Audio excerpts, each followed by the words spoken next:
பைரவியோட வண்டி நிக்கிறத ரஞ்சித் பாக்குறாரு. பைரவியோட சத்தம் கேட்டு நிலத்துக்குள்ள போறாரு ரஞ்சித். பைரவிய நிலத்துக்குள்ள தூக்கிட்டு போனவங்க பைரவி கூட தப்பா நடக்க முயற்சி பண்றாங்க. பைரவி போராடுறாங்க. ரஞ்சித் பைரவிய காப்பாத்துறாங்க. அவங்க கூட சண்டை போட்டு ரஞ்சித் கேக்குறாரு, இங்க எப்படி பைரவி நீ?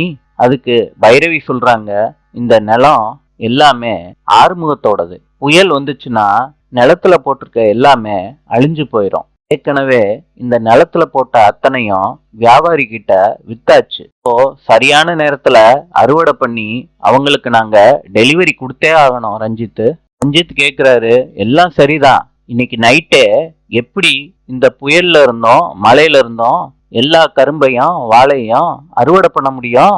நீ கிளம்பு பைரவி. பைரவி சொல்றாங்க, நான் ஏற்கனவே இந்த கரும்பை அறுவடை பண்றதுக்கு அக்ரிகல்ச்சர் வாலண்டரி ஒர்க்கர்ஸ் கிட்ட ஃபோன் பண்ணி சொல்லியிருக்கேன், அவங்க வருவாங்க. ரஞ்சித் பைரவிய வீட்டுக்கு அனுப்ப ட்ரை பண்றாரு. பைரவி போகாம ரஞ்சித் கிட்ட வாக்குவாதம் பண்ணிக்கிட்டே இருக்காங்க.